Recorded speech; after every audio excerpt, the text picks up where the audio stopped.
The Missouri woods in October are a graveyard of fallen leaves and deepening shadows. In 2009, the silence of St. Martin's was shattered not by a scream, but by the scratch of a pen against paper. I strangled them and slit their throat and stabbed them. Now they are dead, the blue ink read, scrawled with a chilling, clinical detachment. It wasn't a work of fiction or a cry for help. It was a trophy. A 15-year-old girl sat in the quiet of her room, having just extinguished a life for no other reason than a hollow curiosity to see how it felt. This is the story of Alyssa Bustamante, the girl who looked into the void and decided to become it. Your likes and comments help promote our videos, and please subscribe to Crime Queen if you appreciate high-quality true crime videos. Thank you. By the time Alyssa was a young child, the state intervened, and she was placed into the care of her maternal grandparents, Gary and Karen Brooke. On the surface, this move to the quiet suburban landscape of St. Martin's, Missouri, was supposed to be her salvation. Her grandparents provided a stable home, a structured environment, and the financial means to ensure she wanted for nothing. They were well regarded in the community, providing the kind of all-American upbringing that should have buffered Alyssa against the chaos of her infancy. But as any psychologist will tell you, the scars of early abandonment are not easily healed by a change of scenery. Deep within Alyssa, a fracture had already formed, a disconnection from empathy that the quiet streets of Missouri could not mend. As Alyssa entered her teenage years, the cracks began to show in ways that were both subtle and alarming. She was a girl of two worlds. To her grandparents and many of her teachers, she was a somewhat moody but ultimately capable teenager. She attended church, participated in school activities, and seemed to be navigating the awkward transition of adolescence. However, beneath this curated exterior, a much darker persona was taking shape. Alyssa began to gravitate toward the emo subculture of the mid-2000s, but she took it beyond fashion and music. For her, the aesthetic of darkness was a reflection of an internal reality. She began to experiment with self-harm, a common enough cry for help among troubled teens. But in Alyssa, it felt less like a cry and more like an exploration of physical limits. Her digital footprint became a gallery of the macabre. On social platforms like YouTube and MySpace, she adopted the persona of Unfortunate 666. Her hobbies listed online weren't sports or movies, they were killing people and cutting. While many adults dismiss this as edgy teenage posturing, a phase of rebellion designed to shock, the reality was that Alyssa was documenting her own descent. She wasn't just playing a character, she was practicing for a role she intended to fulfill. Her grandparents tried to intervene, taking her to doctors and ensuring she received psychiatric treatment and medication for depression. For a time, it seemed to work. There were periods of relative calm where the normal Alyssa took the lead, but the medication could only treat the chemical imbalance. It could not reach the fundamental lack of human connection that was calcifying in her chest. Contrast this simmering darkness with the light of the girl next door, 9-year-old Elizabeth Olten. Elizabeth was everything Alyssa was not. She was a burst of pure, unadulterated childhood joy. Known for her infectious smile and a heart that saw the best in everyone, Elizabeth lived in a world of imagination and safety. She was a girl who loved her family, her friends, and the simple pleasures of playing outside in the Missouri air. To Elizabeth, the woods surrounding their homes weren't a place of shadows or secrets. They were a playground. She was small for her age, with a vulnerability that made people instinctively want to protect her. She was the kind of child who followed the rules, who checked in with her mother, and who believed that the world was fundamentally good. The Oltens and the Bustamantes were neighbors, their lives intertwined by the geography of a small town where everyone is supposed to look out for one another. Elizabeth often played with Alyssa's younger siblings, viewing the Bustamante household as just another extension of her safe harbor. She saw Alyssa not as a threat, but as an older, perhaps slightly mysterious sister figure. It was this very innocence that Alyssa would eventually exploit. The juxtaposition between these two lives is the true horror of the St. Martin's case. A predator and a prey living under the same suburban sun, one nurturing a void of unimaginable coldness, and the other radiating a warmth that would soon be extinguished. As 2009 progressed, the two worlds began to collide in Alyssa's mind. The normal life she led, the church trips, the school days, the family dinners, became an increasingly thin veil. The resentment she felt toward the world, the legacy of her mother's failures, and the boredom of a life she felt no connection to began to coalesce into a singular, dark desire. She didn't just want to feel, she wanted to know. She wanted to understand the ultimate power, the power to take a life. She began to plan, not with the heat of passion, but with the cold, methodical precision of a scientist conducting a grisly experiment. The biography of Alyssa Bustamante is not just a story of a bad seed. It is a chronicle of a girl who was given every opportunity to heal and chose, instead, to hunt. The planning of the murder wasn't a sudden burst of rage. It was a slow, agonizingly quiet construction project. For Alyssa Bustamante, the months leading up to October 2009 were a slow-motion car crash of psychological erosion. It wasn't that she was losing it. It was that she was finally finding the courage to act on the hollow space inside her chest. The transition from a troubled adolescent to a calculated predator didn't happen in a vacuum. It was nurtured in the dark corners of the early internet and the quiet, leaf-strewn woods of Missouri. She became a creature of the digital age, a pioneer in the unregulated Wild West of social media, where darkness could be performative.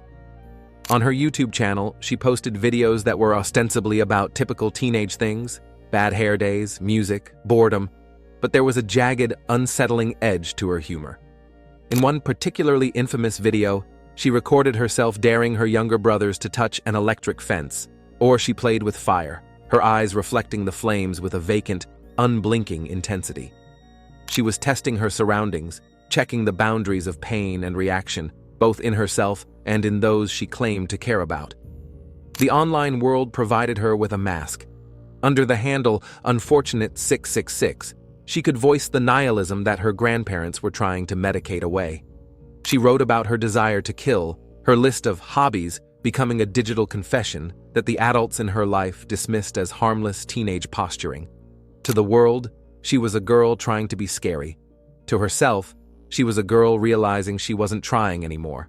The physical environment of St. Martin's played its own role in her descent. The woods behind the quiet cul-de-sacs weren't just a place to wander. They became her laboratory.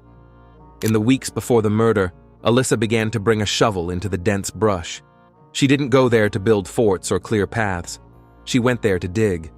She dug 2 holes deep enough to hold a human body, and she did it with a methodical calmness that is difficult to reconcile with the image of a lost teenager. Each strike of the shovel against the Missouri clay was a commitment.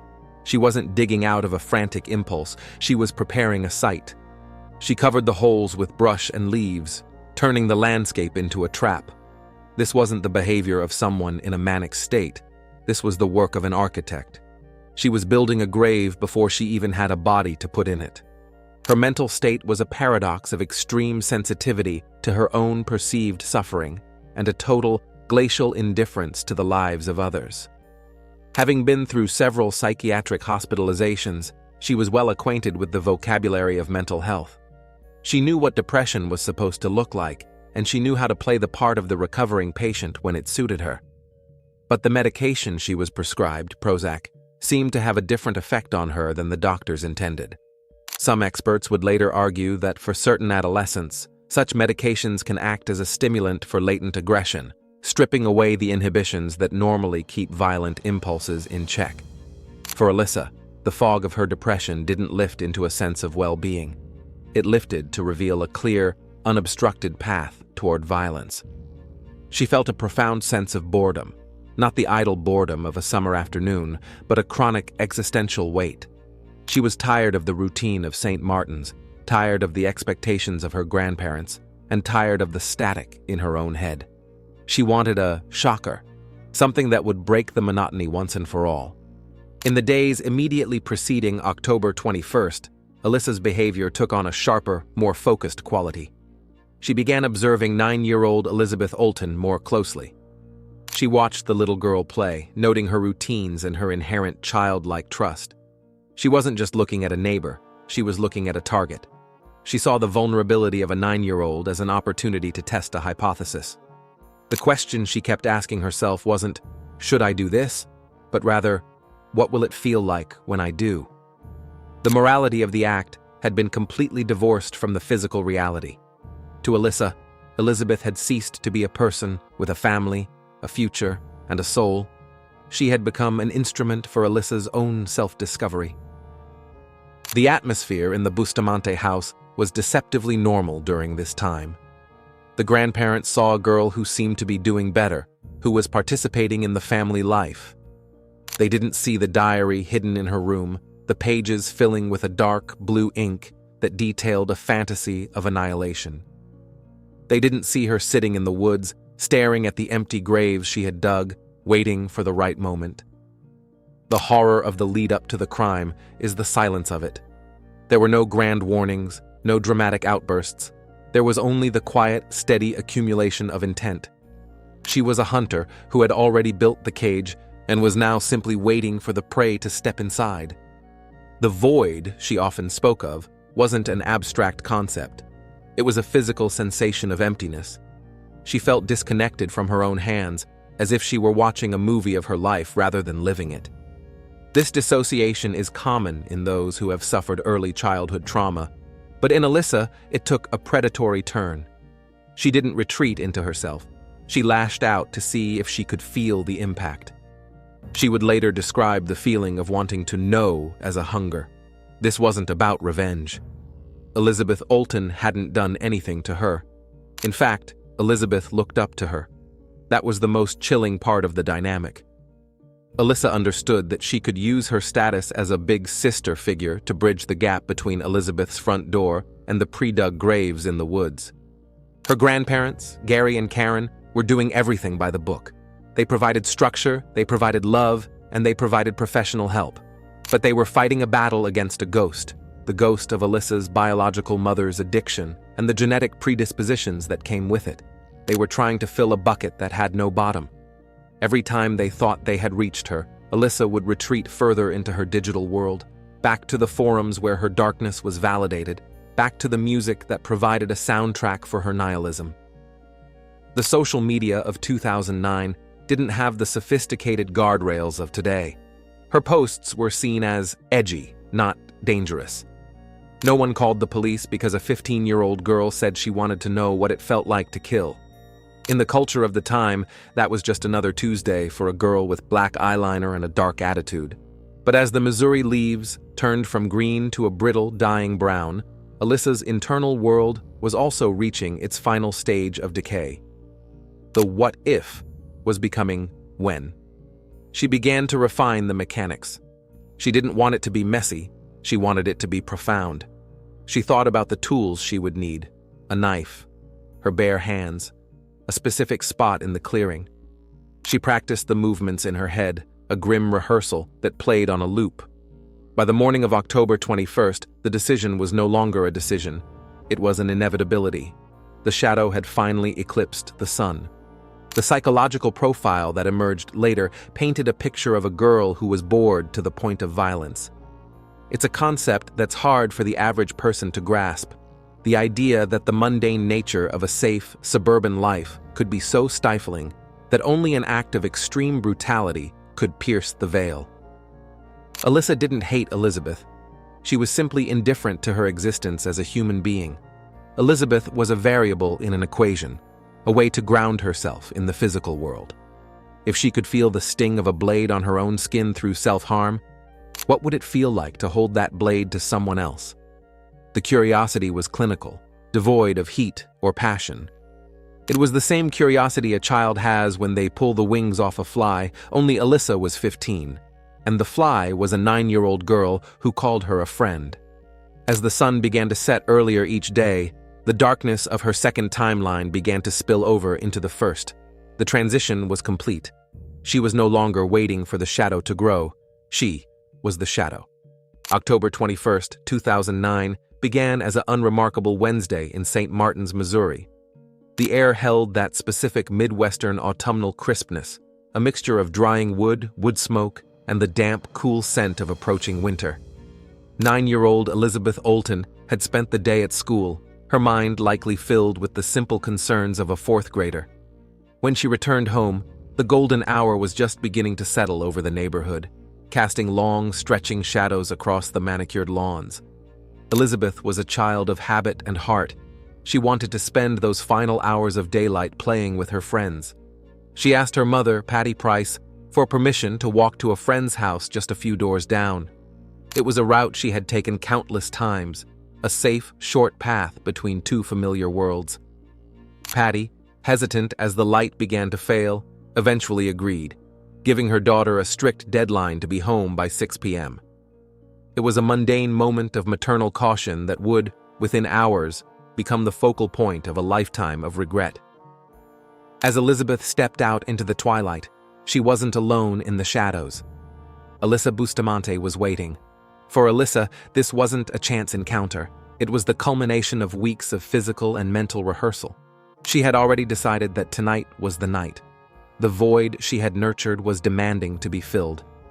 She intercepted Elizabeth with the practiced ease of a trusted neighbor, a big girl that Elizabeth admired.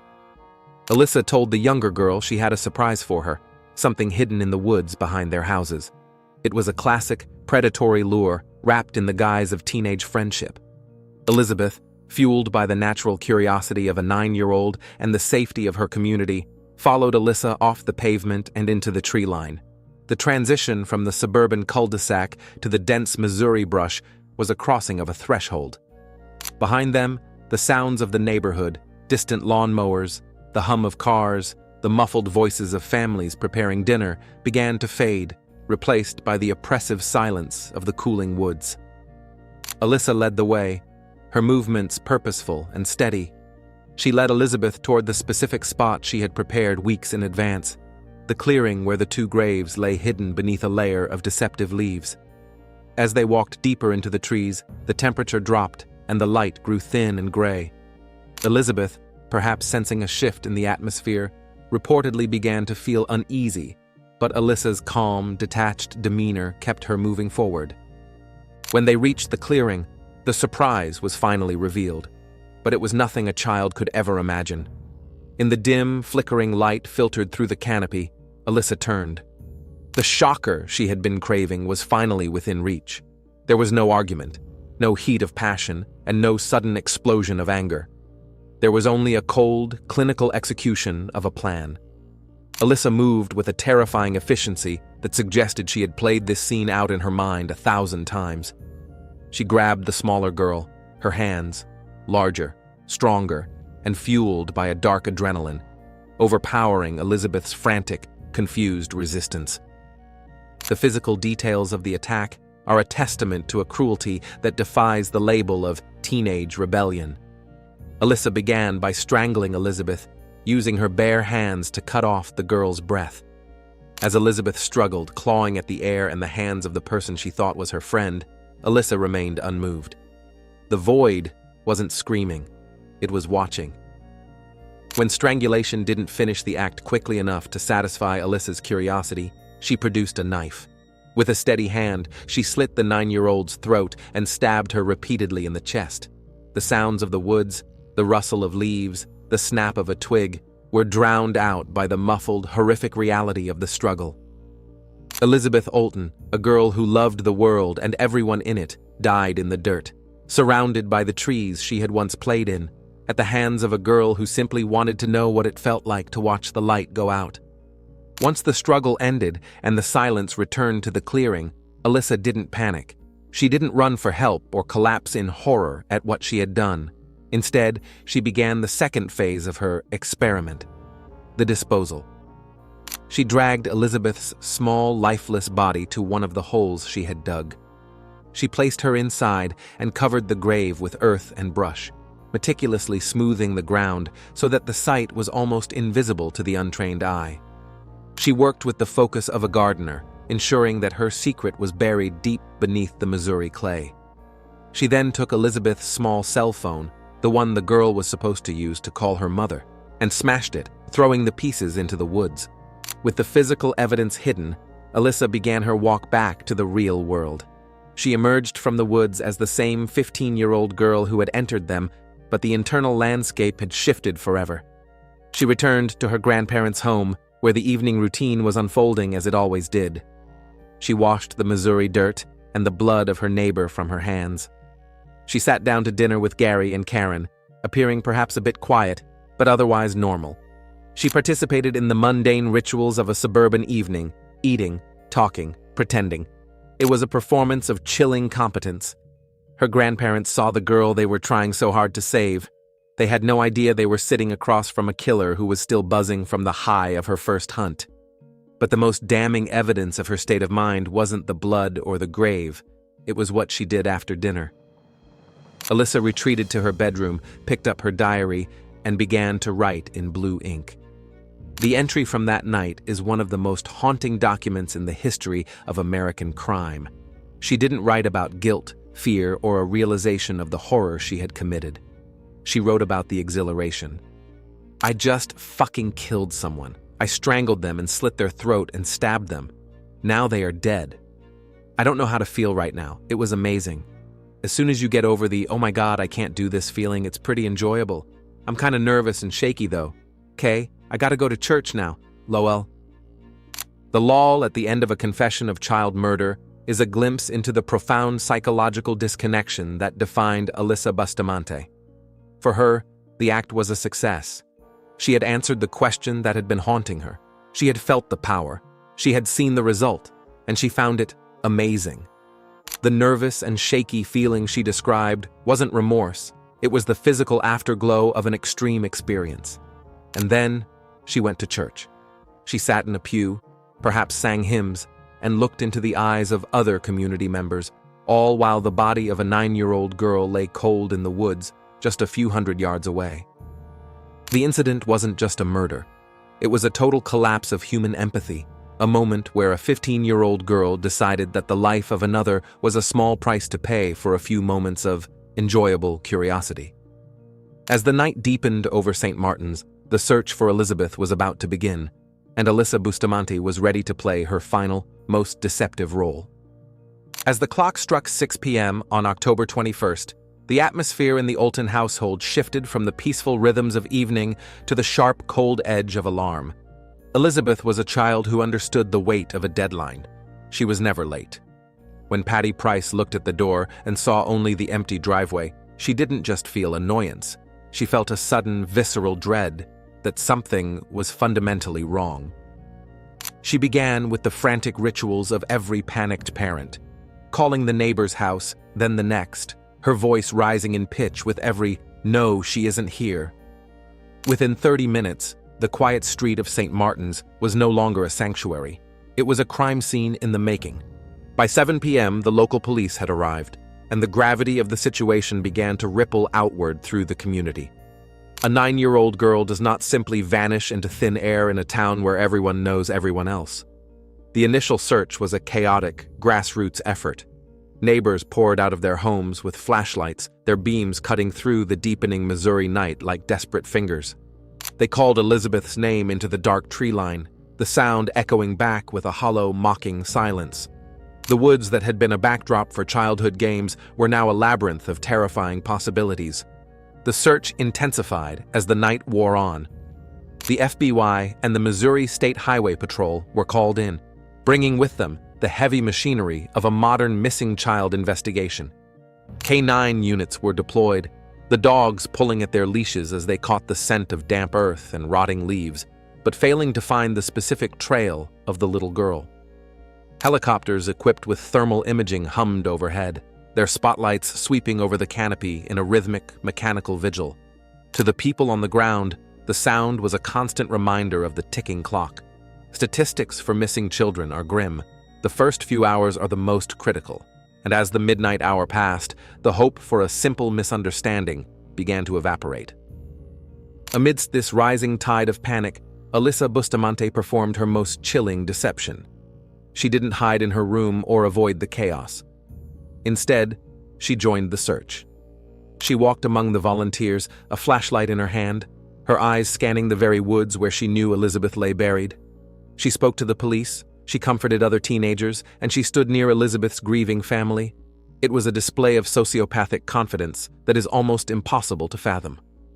While hundreds of people were exhausting themselves, driven by a desperate love for a neighbor, Alyssa was moving through the crowd with the secret knowledge of a creator, watching her work unfold.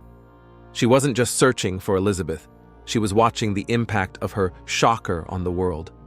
The community's reaction was a mixture of absolute solidarity and growing paranoid fear. In a small town, a missing child turns every neighbor into a suspect and every unfamiliar car into a threat.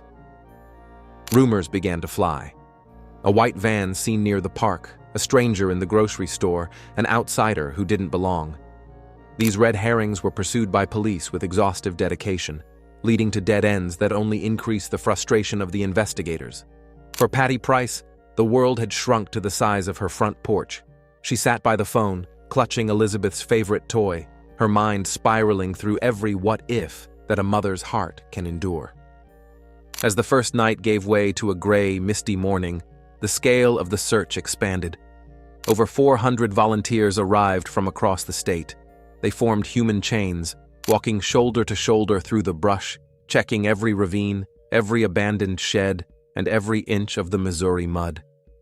They looked for a scrap of clothing, a shoe, or the pink cell phone Elizabeth had been carrying. But the woods were dense, and Alyssa's grave had been dug with a hunter's precision.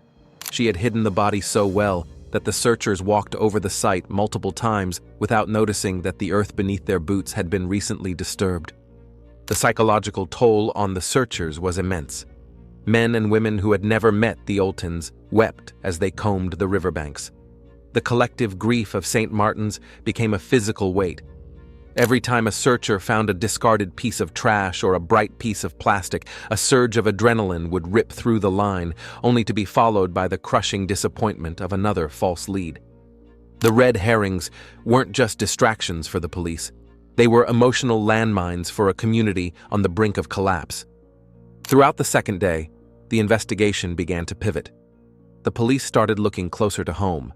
They began re-interviewing everyone who had been in the neighborhood between 5 and 6 p.m.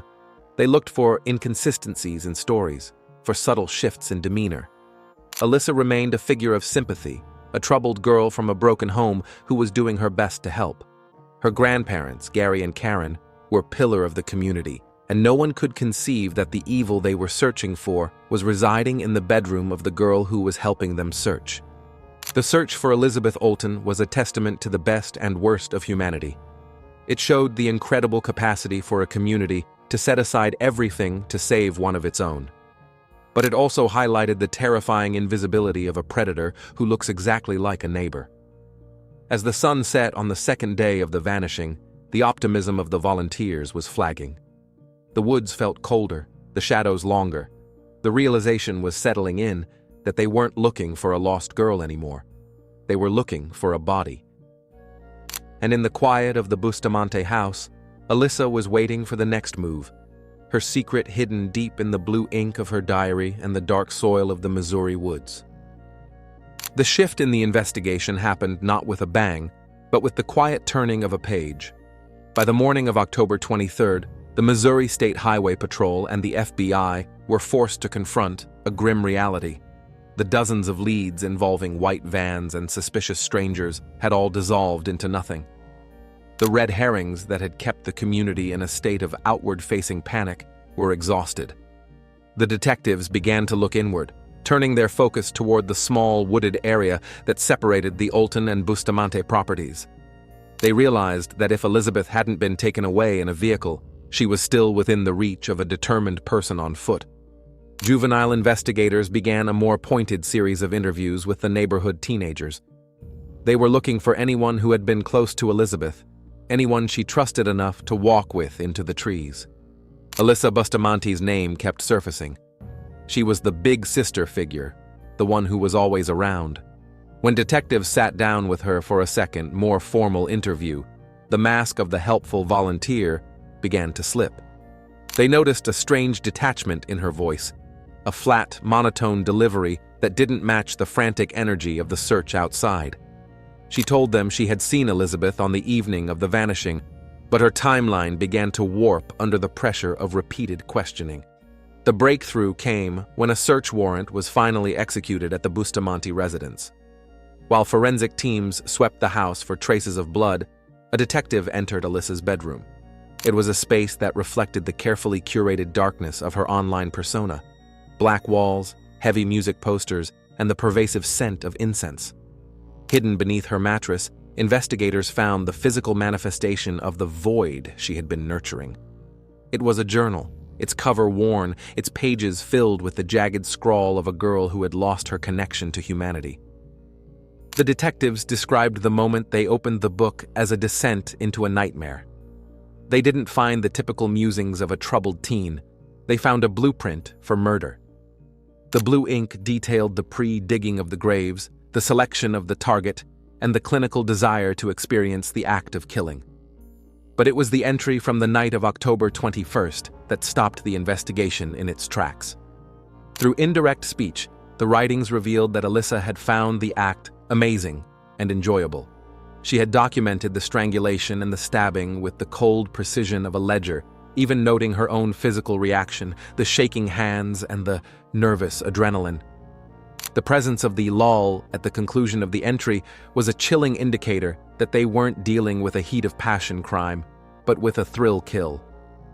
Confronted with the evidence of her own hand, Alyssa's composure finally fractured. During a grueling interrogation, she initially tried to maintain her innocence, but the weight of the diary was insurmountable. The lead investigator later recounted how she eventually shifted from denial to a terrifyingly matter-of-fact confession. She told them she would show them where the body was. She led a small, grim procession of officers back into the woods, walking with a steady pace toward a patch of earth that looked indistinguishable from the rest of the forest floor. She pointed to a pile of brush and leaves, informing the officers that Elizabeth was underneath. As the forensic teams began the delicate process of exhuming the remains, Alyssa sat in the back of a patrol car, watching with an eerie, unblinking focus. She didn't look away. She didn't cry. The discovery of Elizabeth's body, buried in the very grave Alyssa had dug weeks before, confirmed the most horrific suspicions of the town. The search for a missing girl had officially become a homicide investigation. The motive, when finally articulated by Alyssa in the sterile environment of the police station, was the simplest and most devastating part of the case. She told the detectives that she had done it because she just wanted to know what it felt like. The physical evidence quickly began to accumulate. A search of the woods near the gravesite uncovered the small, serrated knife Alyssa had used, the blade still carrying the DNA of the 9-year-old girl. They found the remnants of Elizabeth's smashed cell phone and the clothing Alyssa had tried to hide. The perfect crime she had envisioned was unraveling under the weight of her own arrogance and the undeniable trail of her blue ink. By the time the sun set on October 23rd, Alyssa Bustamante was no longer a neighbor or a volunteer. She was a 15-year-old girl facing charges of first-degree murder. The shocker she had wanted had finally arrived, but it had brought the full, crushing weight of the law with it. The legal proceedings against Alyssa Bustamante began in a climate of collective fury and profound disbelief. Originally charged with first-degree murder, her defense team argued that her age, her history of depression, and the potential side effects of her medication, Prozac, should be considered mitigating factors. They painted a picture of a girl whose brain was still developing, caught in a chemical storm. However, the prosecution countered with the cold evidence of the pre-dug graves and the diary entries, arguing that the level of premeditation was absolute. This wasn't a lapse in judgment, it was a blueprint. In 2012, Alyssa entered a guilty plea to second-degree murder and armed criminal action to avoid a sentence of life without parole. During the sentencing, the courtroom was gripped by the testimony of Elizabeth's mother, who spoke of the hollow silence left behind. When the judge handed down the sentence, life in prison with the possibility of parole, plus 30 years, St. Martin's felt a bittersweet sense of finality. The why was answered by the killer herself. She did it for the experience. For the Oltens, no resolution could restore what was lost. But for Alyssa, the thrill she sought led to a silent cell and a lifetime to reflect on a curiosity that cost her every bit of her humanity. The case of Alyssa Bustamante remains a harrowing reminder of the darkness that can germinate in the silence of suburbia. It forced a community to confront the reality that true evil doesn't always wear a monstrous face. Sometimes, it looks like a 15-year-old girl with a flashlight, helping you search for the child she already murdered. St. Martin's has moved on, but the woods hold the memory of that October night. Alyssa's quest to feel something ended in a void that can never be filled, leaving behind only the echoing silence of a life stolen for nothing more than a lethal curiosity. Like this story if you found it interesting, and subscribe to the channel. I look forward to reading your thoughts on this case in the comments below.